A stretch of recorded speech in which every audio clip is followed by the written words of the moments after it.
All right, continuing on with the 9mm test. Today we have the Ruger LC9S 3.1-inch barrel on the right and the SIG P365XL with the 3.7-inch barrel on the left. And we're going to continue on with Grizzly Day at the range. Here again is the 124 grain Grizzly Cartridge 9mm. That's what it looks like. This one has... there's the brass on that. So yeah, we'll see how that does. Again, through the heavy clothing barrier test, we use 1 layer of denim, a layer of fleece, and 2 layers of cotton t-shirt material. Again, a heavy clothing test, not a full denim test. And we'll see how this particular round performs. Stay tuned. All right, Ruger LC9S with the Grizzly Cartridge from about 12 to 15 feet. Here we go.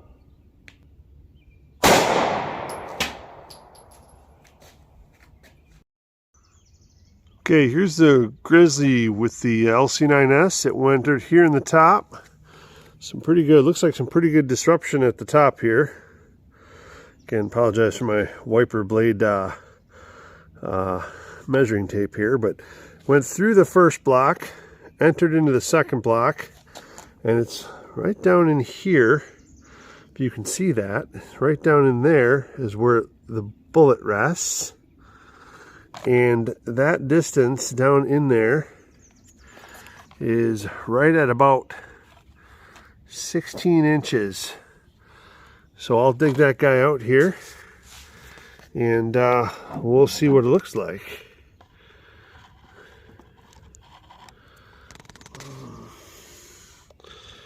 So here we go. Try not to ruin too much of the block here. Do some more tests. There we go. And there we go. Like I said, right at 16 inches. That's pretty good performance there, huh?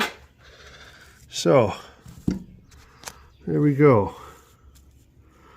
That's what that one looks like. Looks like the jacket might have tried to separate there, but it did stay together, and that got to 16 inches in the gel through the heavy clothing barrier and the 3.1-inch Ruger. So we'll try the SIG now.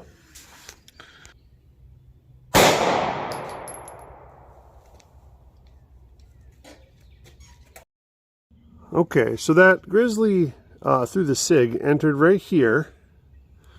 And again, these blocks are those organic blocks. They're a little cloudy.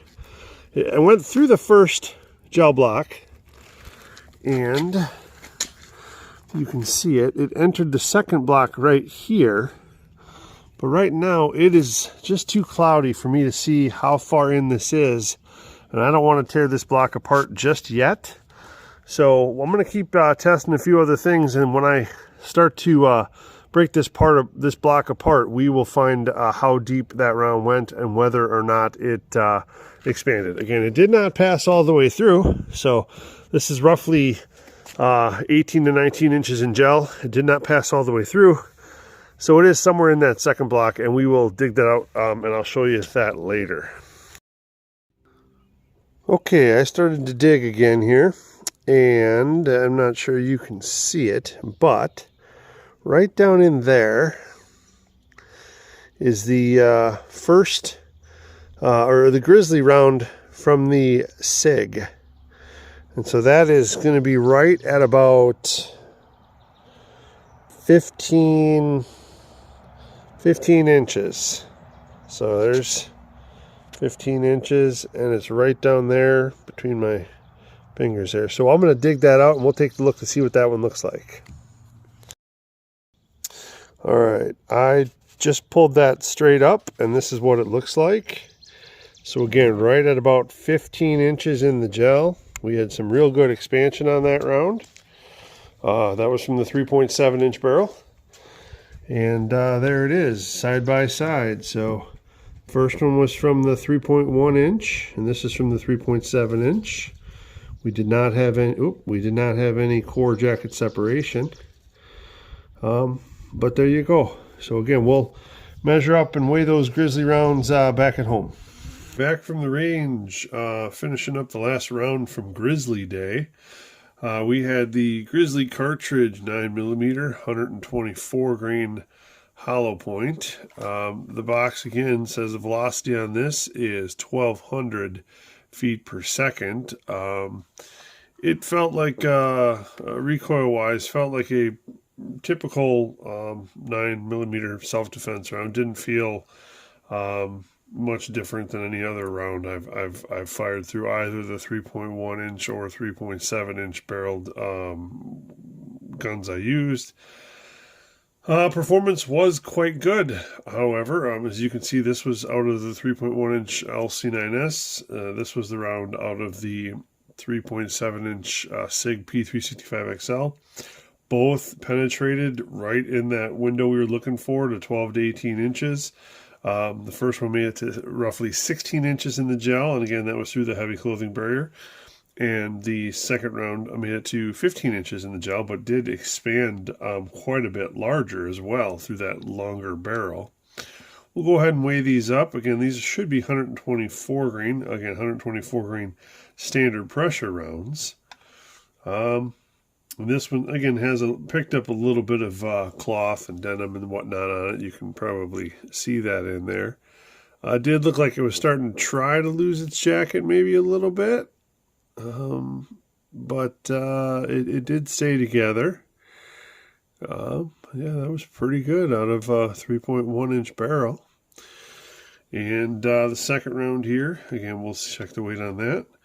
Also right there at 126. So again, this one expanded quite a bit. I would say quite a bit. Looks like quite a bit more. Again, also did not lose its jacket, so that's good. Some real good expansion on each of these rounds. So overall for the Grizzlies, this 9mm performed very, very well. We'll go ahead and we'll measure these up here to see what type of expansion we had. And again, it's looking, the copper core here, or the copper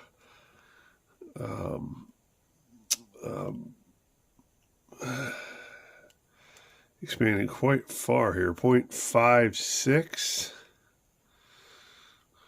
This side is 0.5, looks like 0.54. And this way is